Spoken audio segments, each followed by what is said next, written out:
कल्पना कीजिए, एक माँ अपने बेटे को सुबह ये कहकर घर से भेजती है कि बेटा मन लगाकर पढ़ाई करना।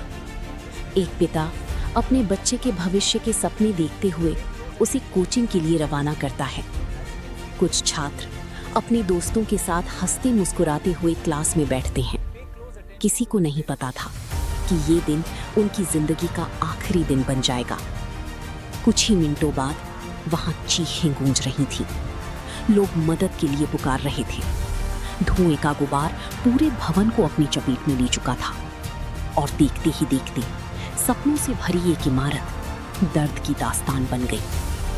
दोस्तों, लखनऊ में हुआ ये कोचिंग हादसा सिर्फ एक दुर्घटना नहीं, बल्कि कई परिवारों के टूटे हुए सपनों की कहानी है।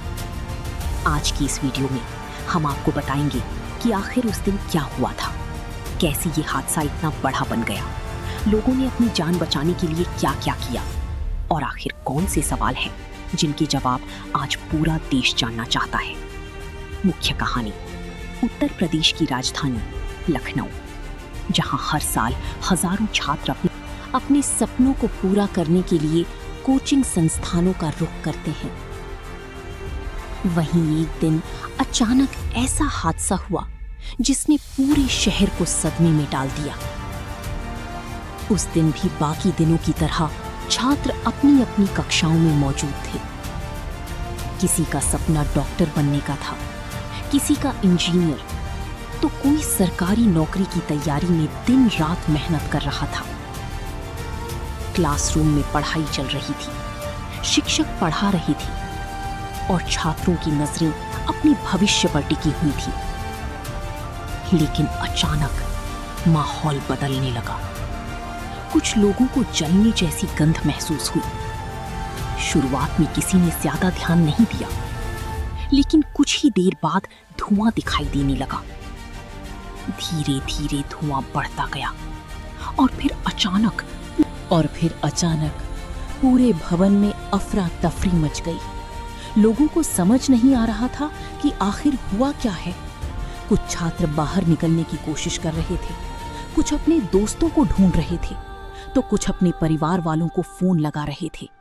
लेकिन समय तेजी से निकल रहा था। आग और धुआं दोनों तेजी से फैल रहे थे। कई लोगों के लिए सांस लेना तक मुश्किल हो गया। चारों तरफ चीख पुकार का माहौल था। हर कोई बस एक ही कोशिश कर रहा था, किसी तरह अपनी जान बच जाए। प्रत्यक्षदर्शियों के अनुसार हालात इतने खराब हो गए थे कि कुछ छात्रों को ऊपरी मंजिलों की खिड़कियों तक पहुंचना पड़ा। नीचे खड़े लोग उन्हें हिम्मत दे रहे थे, मदद के लिए चिल्ला रहे थे, लेकिन ऊपर फंसे लोगों के सामने हर सेकंड मौत और जिंदगी की लड़ाई चल रही थी। इसी बीच किसी ने फायर ब्रिगेड को सूचना दी। कुछ ही देर में पुलिस, एम्बुलेंस और दमकल विभाग की टीमें मौके पर पहुंच गईं। लेकिन आग इतनी तेजी से फैल चुकी थी कि बचाव कार्य आसान नहीं था। दमकल कर्मी लगातार आग बुझाने में जुटे थे। रेस्क्यू टीम इमारत के अंदर फंसे लोगों तक पहुंचने की कोशिश कर रही थी। धुएं के कारण दृश्यता लगभग खत्म हो चुकी थी। इसके बावजूद बचाव कर्मी लगातार अपनी जान जोखिम में डालकर लोगों को बाहर निकालते रहे। घंटों तक राहत और बचाव अभियान चलता रहा। हर बार जब किसी को सुरक्षित बाहर निकाला जाता तो वहां मौजूद लोगों की सांसों में थोड़ी राहत आती। लेकिन जैसे जैसे समय बीतता गया, हादसे की भयावहता सामने आती गई। कई परिवार अस्पतालों के बाहर अपने बच्चों का इंतजार कर रहे थे। किसी के हाथ में बेटे की फोटो थी, किसी के हाथ में बेटी की।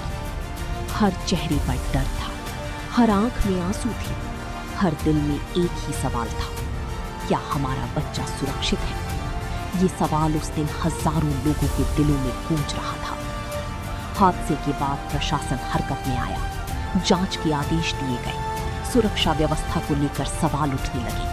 क्या भवन में पर्याप्त फायर सेफ्टी व्यवस्था थी? क्या इमरजेंसी एग्जिट मौजूद थे? क्या सुरक्षा मानकों का सही तरीके से पालन किया गया था? अगर सुरक्षा व्यवस्था बेहतर होती तो क्या इतनी जानें बचाई जा सकती थी? ये ऐसे सवाल हैं जिनके जवाब आज भी लोग जानना चाहते हैं।